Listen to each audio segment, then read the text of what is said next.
أعوذ بالله من الشيطان الرجيم.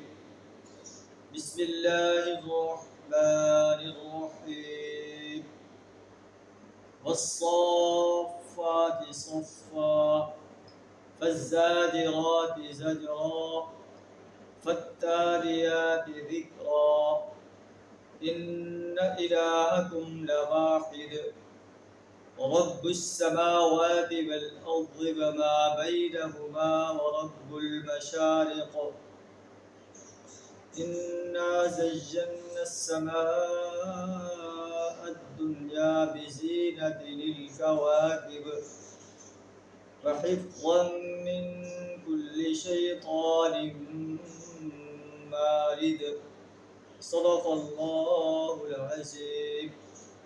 سورہ الصافات کی پہلی 7 آیات آپ کے سامنے تلاوت کی۔ یہ سورہ الصافات مکی صورت ہے اور مکی صورتوں کے اندر توحید و رسالت اور آخرت پر بڑے مدلل انداز سے بیان کیا ہے۔ اس کو صافات اس لیے کہتے ہیں، اس میں الصافات کا لفظ ہے والصافات صفا فالزاجرات زجرا۔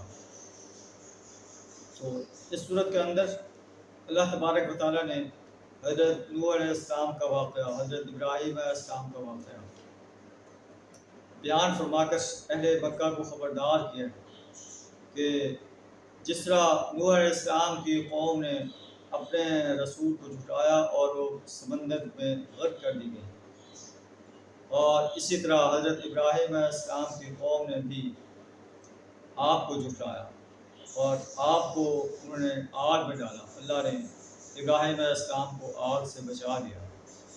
اسی طرح اللہ اپنے رسول صلی اللہ علیہ وسلم کی بھی مدد کرے گا، اور اگر تم مخالفت پر ڈٹے رہے تو تمہیں بھی وہی انجام جو ہے اس کا سامنا کرنا پڑ سکتا ہے جیسے قوم نوح کا انجام ہوا، قوم ہود، قوم صالح، قوم ثمود کا انجام ہوا۔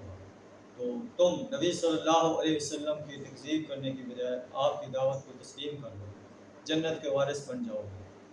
اگر تکذیب پر ڈٹے رہے تو جہنم تمہارا ٹھکانہ ہے۔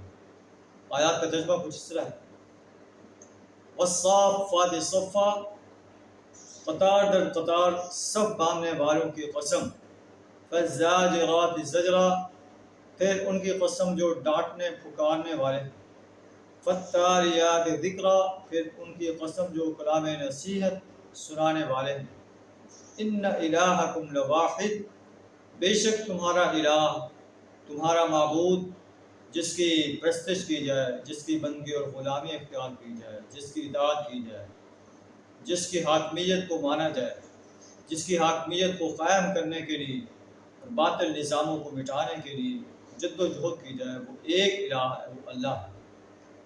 تو یہ فرشتوں کی قسمیں کھا کر اللہ تعالیٰ ارشاد فرما رہا ہے کہ تمہارا معبود ایک معبود ہے، اے مکہ کے قریش، اور قرآن جو کہ آفاق کی کتاب ہے، پوری انسانیت کو خطاب کیا جا رہا ہے کہ تم کیوں اللہ کو چھوڑ کر اللہ کے سوا اوروں کی پرستش کرتے ہو، اوروں کی بندگی اور غلامی اختیار کرتے ہو، اوروں کی اطاعت کرتے ہو، اوروں کے آرڈرز کو مانتے ہو جو اللہ کے آرڈر سے ٹکراتے ہیں، اوروں کی حاکمیت کو، اوروں کے نظام کو قائم کرتے ہو جو شیطانی نظام ہے۔ اللہ کے نظام کو کیوں تسلیم نہیں کرتے؟ اللہ کے نظام کو قائم کرنے کے لیے کیوں جدوجہد نہیں کرتے؟ اس اللہ کی بندگی اور غلامی اختیار کرو۔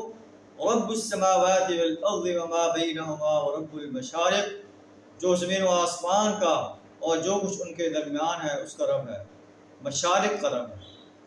انا زینا السماء الدنیا بزینۃ للکواکب، ہم نے آسمان دنیا کو جو ہے ستاروں سے آراستہ کیا ہے۔ وحفظا من کل شیطان مارد، ہر شیطان شرکت سے اس کو محفوظ کر دیا ہے، وہ مالۂ اعلیٰ کی باتیں نہیں سن سکتے اور ہر طرف سے ہانکے جاتے ہیں، اور ان کے لیے بہم عذاب ہے۔ ہاں جو کوئی الا من خطف الخطفہ، جو کوئی بات اچک لیتا ہے، اتبعہ شہاب ثاقب، ایک تیز شعلہ ان کا تعاقب کرتا ہے اور انہیں جلا کر رکھ دیتا ہے۔ آئیے ہمیں بھی اپنے بارے میں غور کرنا چاہیے کہ ہم اللہ کی پرستش کا، اللہ کی بندگی کا جو دعویٰ کرتے ہیں وہ صرف دعویٰ ہے، یا عملی طور پر بھی ہم اللہ کی پرستش کرتے ہیں، اللہ کی بندگی اور غلامی اختیار کرتے ہیں، اللہ کی اطاعت کرتے ہیں، اللہ کے آرڈرز کو مانتے ہیں، اللہ کی حاکمیت کو قائم کرنے کے لیے جد و جہد کرتے ہیں۔ اگر یہ کر رہے ہیں تو ہمیں اللہ کا شکر ادا کرنا چاہیے، اگر نہیں کر رہے تو ہمیں بھی اپنے انجام کے بارے میں سوچنا چاہیے۔ اللہ سے دعا کریں ہمیں سچا مسلم بننے کی توفیق عطا فرمائے۔ وآخر دعوانا ان الحمد للہ رب العالمین۔